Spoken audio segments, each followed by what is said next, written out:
జరుగుతున్న దాడులు వారి మీద ప్రభుత్వం వ్యవహరిస్తున్న తీరు చూసిన తర్వాత మనసు ఊరుకోక ఉండబట్టలేక నిన్న పొద్దున వరంగల్ పోయేటప్పుడు ఒక నిర్ణయం తీసుకున్నాం.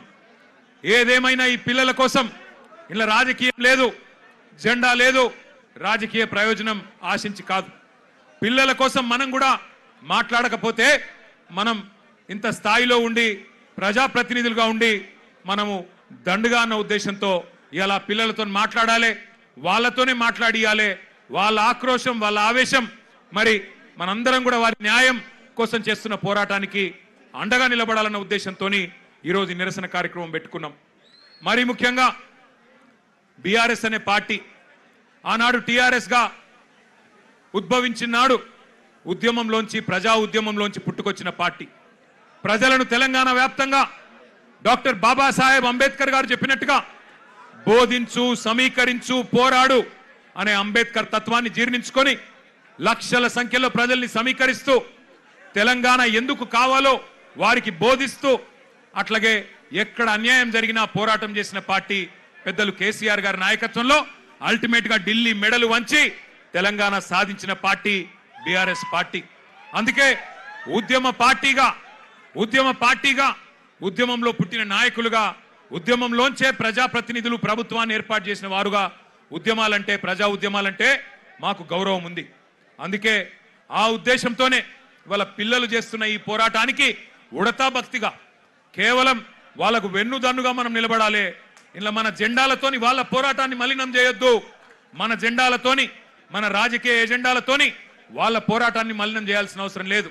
కానీ వారికి అండగా నిలబడి ధైర్యం చెప్పి మీ ఎంబడ మేము కూడా ఉన్నాం, మీరొక్కరు మాత్రమే కాదు అని చెప్పవలసిన బాధ్యత మన మీద ఉన్నది. నిజంగా నాకు నిన్న మొన్న ఢిల్లీలో జరిగిన సంఘటనలు చూస్తుంటే కళ్ళల్లో నీళ్లు తిరిగినాయి. మనిషి అనేవాడికి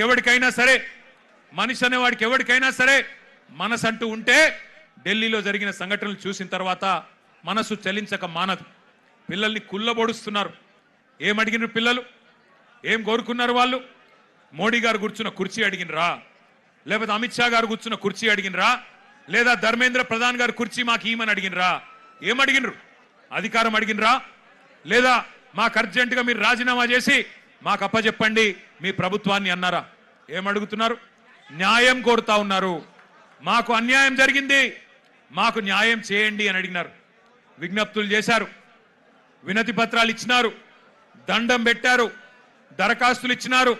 చివరికి సోనం వాంగ్చుక్ గారు నిరాహార దీక్ష కూర్చున్నారు. ప్రజాస్వామికంగా గాంధేయ మార్గంలో మహాత్మా గాంధీ గారు చూపెట్టిన బాటలో చివరికి నిరాహార దీక్షకు జంతర్ మంతర్ దగ్గర కూర్చున్నాడు. ఎట్లా అయితే పెద్దలు కేసీఆర్ గారు అన్నాడు తెలంగాణ కోసం చావు నోట్లో తలబెట్టిండో అట్లాగే ఈ పిల్లలకు న్యాయం జరగాలి, ఈ పిల్లలకు జరిగిన అన్యాయం సరిదిద్దాలి కేంద్ర ప్రభుత్వం, అకౌంటబిలిటీ రావాలి, జవాబుదారితనం ఉండాలి సిస్టంలా. అదేవిధంగా విద్యా విధానంలోనే సంస్కరణలు రావాలి, రిఫార్మ్స్ రావాలని చెప్పి సోనం వాంగ్చుక్ గారు నిరాహార దీక్ష కూర్చుంటే ఒక్క మీడియా సంస్థ చూపెట్టదు, ఒక్క మీడియా ఓడు రాడు. భయం. ఏం చేస్తారో, ఎక్కడ ఐటీ దాడులు చేస్తారో, ఎక్కడ సిబిఐని పంపిస్తారో, ఎక్కడ ఈడీని పంపిస్తారో, ఎక్కడ తమ వేట కుక్కలను పంపి ఇబ్బంది పెడతారో అని భయం. మీడియా రాలే. కానీ ఏం చేసింది జెన్జీ, యంగ్ జనరేషన్ ఏం చేసింది? ఏ మీడియా గిడియా జాంతానై, మా సోషల్ మీడియా ఉంది చాలు అని చెప్పి ఇవాళ దేశం మొత్తాన్ని కదిలిచ్చింది. అందుకే అంటా ఉన్న మోడీ గారు, మీరు పెట్టుకోకూడనలతో పెట్టుకున్నారు, ఎవరితోనైతే పెట్టుకోవద్దో వాళ్ళతోనే పెట్టుకున్నావు. నువ్వు కొరివితో తల